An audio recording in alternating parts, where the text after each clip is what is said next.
Bonjour à tous et bienvenue dans Planète Piston, je suis super heureux de vous retrouver pour cette nouvelle vidéo. Et aujourd'hui, vidéo assez exceptionnelle puisqu'on se trouve chez Boden Racing aujourd'hui qui nous reçoit, qui nous fait le plaisir de nous recevoir pour parler de cette voiture, la Lotus Emira, qui se veut être la dernière Lotus thermique avant le passage à l'électrique. Alors quand Lotus avait annoncé l'arrivée de cette Emira, je dois vous avouer que j'étais quelque peu déçu. Alors déçu non pas parce qu'ils n'ont pas réussi à faire une voiture incroyable, comme vous pouvez le voir elle est absolument magnifique, il n'y a aucun doute là-dessus, seulement en tant qu'amateur de la marque j'espérais vraiment un retour aux sources, à savoir une voiture légère, simple, efficace. Alors on pourrait penser que cette voiture est une version améliorée de l'Evora, une sorte d'évolution, et bien en fait non, pas du tout, il y a tout un tas de petits détails qui changent. On va commencer par sa carrosserie qui est une pure innovation. On a des changements stylistiques de partout et surtout des grandes innovations. On la regarde, on a vraiment l'impression d'être face à une supercar. Vous avez des prises d'air latérales, elle a un profil absolument incroyable. Et si vous regardez sur le côté, vous pouvez voir que les écopes sont prolongées par un renfoncement de la carrosserie qui vraiment conduit l'air vers le compartiment moteur pour le refroidissement de ce dernier. Cette version ici présente est équipée du Black Pack qui comprend les rétroviseurs noirs, le toit noir, également le logo Lotus ici noir et aussi les canules d'échappement noires. Cette Lotus Emira abandonne les traditionnels feux arrière ronds au profit d'un nouveau dessin qui vient souligner le masque arrière.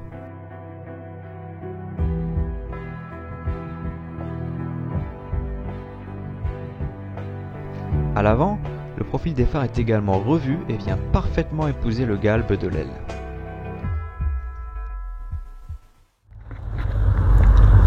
Concernant le châssis de cette Emira, pas de surprise, on est toujours sur un châssis en aluminium collé. La formule magique de Lotus ne change pas. Il diffère un petit peu, à savoir que ce châssis est décliné en deux versions. La version normale ou la version sport qui raffermit de 10% la suspension. Concernant la motorisation de cette Lotus Emira, celle-ci est proposée avec un moteur V6 3,5 litres d'origine Toyota qu'on connaît déjà bien chez Lotus, qui est compressé et qui sort pas moins de 400 chevaux. Tout ça mêlé à une boîte mécanique. A savoir qu'elle sera aussi disponible avec un 4 cylindres d'origine Mercedes qu'on retrouve dans l'A45 AMG et qui lui sortira 364 chevaux, le tout avec une boîte automatique. C'est finalement à l'intérieur que les différences sont le plus perceptibles avec ce qu'on connaît de la marque Lotus. Si vous regardez bien, déjà on a tout un tas d'options.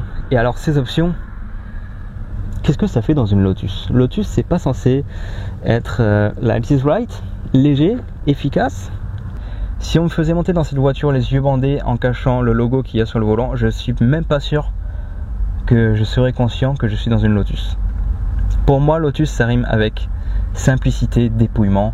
Et là, ils nous montrent qu'en fait, non, ils sont capables de faire d'autres choses. Ils sont capables de faire des finitions qu'on connaissait finalement assez peu chez Lotus. On était habitué à des voitures vraiment dépouillées, des ajustements très aléatoires. Là, on voit qu'ils ont fait un effort considérable là-dessus. On a des surpiqûres magnifiques, de l'Alcantara. Les ajustements tombent parfaitement bien. Et puis tous ces petits détails, vous avez le petit Emira sur la grille des ventilations. La poignée d'ouverture est aussi assez folle. Vraiment, là-dessus, on a ce petit détail là. Regardez, j'adore pour le démarrage de la voiture. C'est vraiment incroyable. Et puis sans parler des petites clés force de driver. Le petit détail qui fait tout. On a un grand écran en face de nous qui fait office de compteur avec l'affichage des tours minutes tout en haut.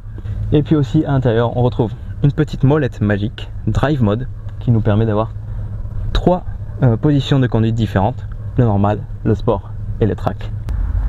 On a un bouton on a un volant avec plein de commandes dessus, alors qui gère le système audio, la navigation j'imagine. On a un grand écran, alors cet écran, pourquoi pas, c'est assez innovant dans une Lotus. Personnellement dans les Elise et Exige, je n'en ai jamais vu, peut-être dans les Evora il y en a à confirmer. Mais là, je dois vous avouer que je suis un petit peu perdu dans cette voiture qui, pour une Lotus, est plutôt bien finie.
Toutes ces options, c'est bien sympa.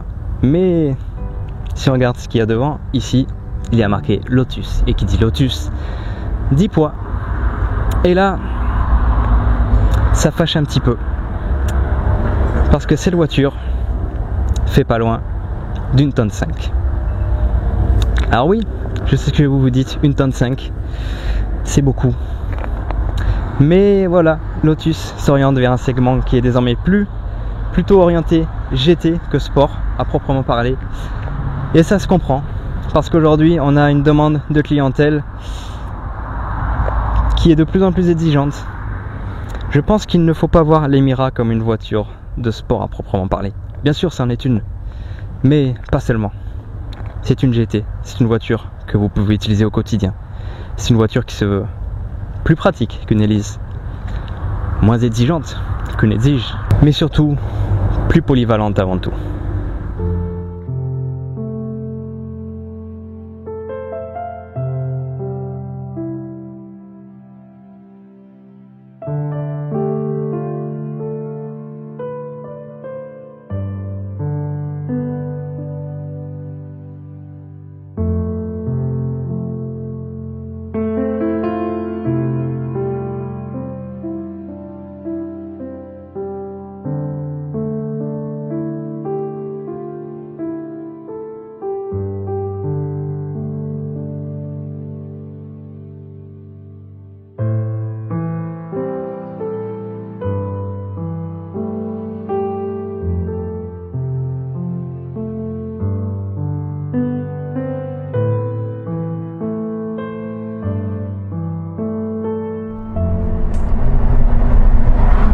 Du coup, nous voilà avec Vincent. Bonjour à toi. Salut. Alors cette fois-ci, on est à bord de la Lotus Emira d'une autre couleur, mais on est toujours sur les mêmes caractéristiques, à savoir un V6, 3,5 litres, 400 chevaux.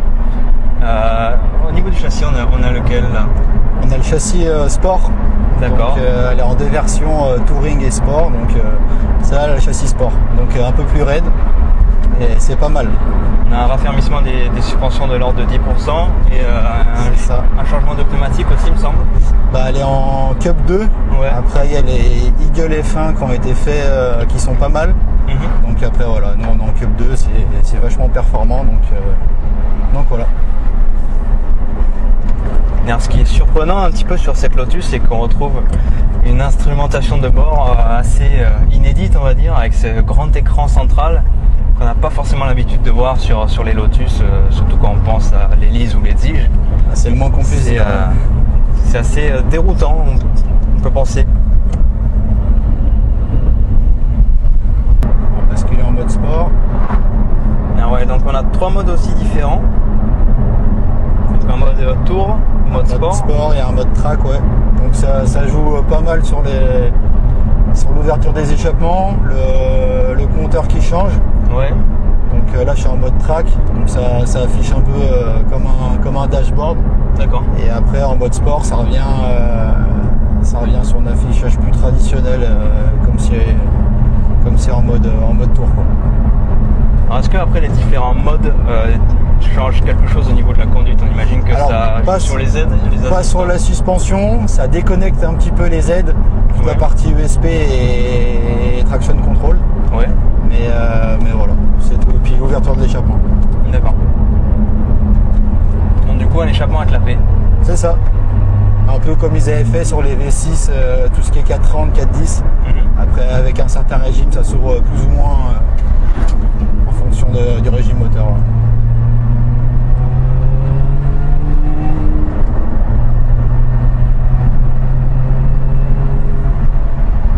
Faire chauffer un peu toute la mécanique tranquille.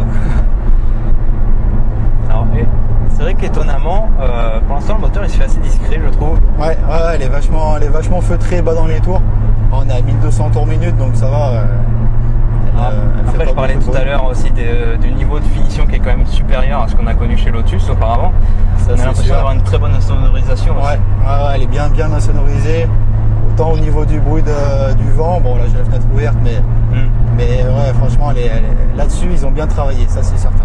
C'est vrai que là il n'y a aucun bruit d'air. C'est une Lotus qui fuit pas, c'est incroyable. Ouais, c'est ça. C'est étonnant, les habitués, ça peut perturber au début. Presque on pourrait croire que c'est une fausse, mais non, c'est bien.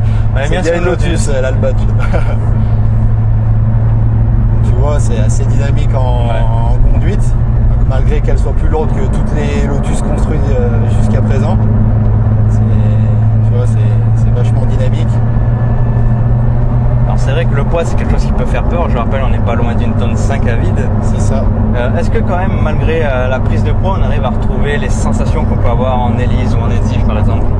Alors on retrouve l'agilité, un bon système de freinage, mais après c'est pas aussi sensationnel dans le sens où les sièges sont plus confortables.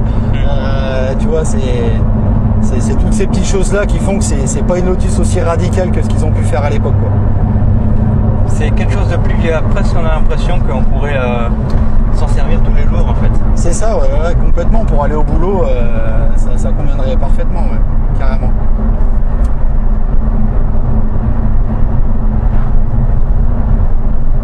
Après, malgré cet esprit un petit peu GT, est-ce qu'on retrouve quand même de l'ADN de l'Élise? Est-ce qu'elle sait se montrer vraiment sportive?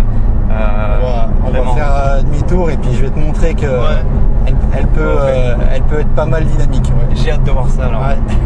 C'est vrai que... déjà elle reprend la boîte de vitesse des Exige 410, 430. Ouais, donc la commande, tout ça, donc c'est vachement ferme. Très bien. Ça c'est un point non négligeable pour une conduite sportive. D'accord, oui. Je vais pas trop monter dans les tours parce qu'elle est en fin de rodage. D'accord. On va dépasser 5000. C'est vrai que c'est quand même très dynamique. C'est pas mal.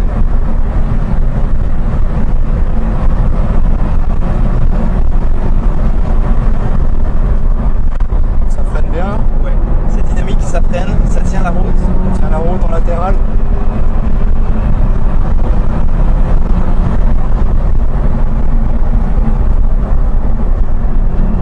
Jouer avec la balance de la voiture, c'est intéressant en fait. Et on se rend pas du tout compte qu'en fait elle fait une tonne carte. On n'est pas poussé vers l'extérieur. Si je remets du volant, elle répond tout de suite. On a l'impression qu'elle garde quand même un très bon équilibre. Ah ouais, carrément. Au niveau du freinage, on est c'est sur pas mal. Hein. Ouais. C'est AP Racing 4 pistons. Ouais. Comme ils avaient à l'époque sur les Exige 430, 410. Ouais. Certaines Evora aussi. Donc ça, ils ont conservé, quoi. Alors là, du coup, on vient de faire un dépassement. Alors, le truc, c'est que la voiture paraît super large de l'extérieur. Ah ouais, mais de dedans. Mais ouais, on a l'impression qu'on peut se faufiler dans un trou de souris limite. C'est ça. C'est assez stupéfiant. Faut prendre en main le gabarit. Après, elle est pas plus large qu'une voiture de ce genre-là, quoi. Je pense qu'une Porsche ou quoi que ce soit d'autre, c'est un peu dans ces lignes-là, quoi. Donc non, elle est. Après, niveau gabarit, on est proche d'une Evora quand même. Voilà, ouais, c'est un peu une Evora. Les largeurs de voie à quelque chose près, c'est les mêmes, ouais. Ou même qu'une V6, c'est une Exige, quoi. Donc voilà, ça c'était le mode sport. Voilà. Pour le mode track, il faudra peut-être l'amener sur piste. C'est peut-être préférable. Ouais, et puis attendre que. Attendre la fin du rodage. La fin du rodage. Parce que là, tu vois, je peux pas monter dans les tours pour libérer le V6 à fond, mais ça donne un petit aperçu sympa, quoi. C'est vrai. Déjà, le peu qu'on a eu, c'était assez sympathique. Et puis on sent quand même avec le châssis sport, c'est pas une voiture qui se veut cassante, quoi. Ouais, non, elle reste. En fait, c'est pas une voiture qui te veut du mal, en fait. Voilà, on a vraiment l'impression qu'elle t'invite au voyage, qu'elle. Ah ouais, t'as envie de passer du temps avec, tu peux très bien la prendre juste pour te promener, tu peux aller sur le circuit par la route avec sans problème, quoi. C'est pas radical et exclusif pour un domaine particulier, quoi. Ouais. C'est ça qui est intéressant. Au final, Lotus a réussi à faire une voiture qui se veut polyvalente. Exactement, ouais. Ils ont enlevé un peu de radicalité. Après, bon, pour les puristes de la marque, c'est peut-être pas ce qu'ils auraient voulu. Mais voilà, comme on l'a dit, ça reste quand même dynamique, ça reste polyvalent. et en fait intéressant pour le marché actuel, quoi. Ouais, ouais. Tout simplement. Alors c'est vrai que pour les puristes, je pense que j'en fais partie. Parce que je disais tout à l'heure, quand Lotus a présenté l'Emira, j'espérais vraiment un retour aux sources avec une voiture simple, légère, efficace, dépouillée, quoi. Mais est-ce que malgré ça, est-ce qu'un puriste selon toi peut réussir à apprécier cette voiture?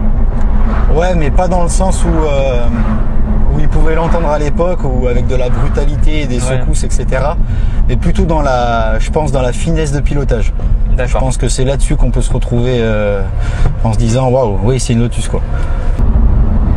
D'un point de vue consommation, alors après c'est vrai qu'on achète rarement une sportive pour rouler en mode éco, mais ça donne quoi du coup? En conduite souple, ça reste raisonnable. Il me semble qu'on est de l'ordre d'une quinzaine de litres au 100, entre 12 et 15. Et après, quand on commence à faire du circuit, il faut plus regarder. Mais non, ça reste assez raisonnable. D'accord. Et après, en termes de tarifs, ça tourne à combien? Environ 100 000 euros. Après, suivant les options, etc. Et après, par contre, il faut rajouter la taxe malus. Ouais. Et alors là, en France, on n'est pas bien loti, parce qu'on est sur un ordre de grandeur de 50 000 euros. Quoi. Donc un malus assez salé. Vachement conséquent, qui va encore augmenter à la fin de l'année. Donc c'est un peu dommage, surtout que c'est une voiture qui se vendrait très bien si elle n'avait pas ce malus là. Parce qu'on voit dans les autres pays comme au Luxembourg, en Belgique, où la taxe est pas du tout aussi importante, et ça se vend. C'est une voiture qui se vend super bien parce que elle plaît tout simplement. Et du coup, la version 4 cylindres aura peut-être un malus moins conséquent.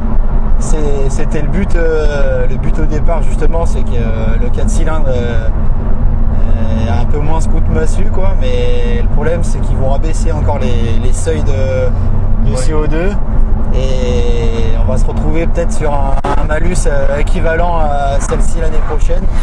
Donc c'est encore à voir. Pour l'instant, on n'a pas les chiffres officiels. On ne sait pas trop à quelle sauce on va être mangé, quoi. Et pour ceux qui souhaiteraient acquérir un modèle comme celui-ci, il est possible de la commander, mais il y a des délais assez longs. Il y a des délais très longs, surtout que la V6, il me semble qu'ils ont mis en stand-by les bons de commande pour la 4 cylindres, justement. Ok. Mais il ne faut pas être pressé, hein. Franchement, j'ai pas l'ordre de grandeur au niveau de l'attente, mais ça se compte en années, quoi. Donc c'est un peu dommage, quoi. À savoir que celle-ci qui est chez Potentraci n'est pas à vendre. C'est ça, exactement. On la garde. Voilà. On la garde précieusement. Vous souhaitez la garder parce que vous en êtes plus ou moins amoureux, et voilà, on comprend forcément pourquoi. On est satisfait, et pour l'instant on ne veut pas s'en séparer. Qu'est-ce qui t'en ressort après ces quelques kilomètres alors je m'attendais pas à ça. D'accord. C'est vrai que par rapport au poids, je pensais pas que ce serait si dynamique. Ouais, si vif comme ça. C'est vif, ça tire fort, ça tient la route, mais alors que c'est même pas des suspensions pilotées, quoi. Voilà, c'est exactement ça. C'est suspension alors sportive certes, mais pas réglable avec un bouton comme on peut voir chez beaucoup de concurrents. Ils ont choisi de faire quelque chose d'efficace sans partir dans des technologies complexes. Et c'est peut-être ce qui fera sa force par le temps. C'est une question de fiabilité, etc. Ouais, tout à fait. Ça peut être intéressant. Alors voilà les amis, cet essai touche à sa fin, j'espère qu'il vous aura plu. Alors, qu'est-ce qu'on peut en tirer comme conclusion? Est-ce que cette Emira mérite son écusson Lotus? Alors évidemment, avec 1,5 tonne sur la balance, on a le droit de se poser cette question, mais je pense qu'aujourd'hui on peut en conclure que oui, cet emblème sur le capot est mérité. Et pourquoi? Parce que cette Lotus reste avant tout efficace, elle procure des émotions et des sensations. Oui, Lotus embourgeoise, oui, une Lotus devient confortable et utilisable au quotidien, mais l'ADN persiste quand même. C'est le renouveau de la marque, c'est la renaissance de Lotus, et c'est une renaissance réussie. Les amis, j'espère que cet essai vous aura plu, j'espère que vous aurez apprécié cette vidéo.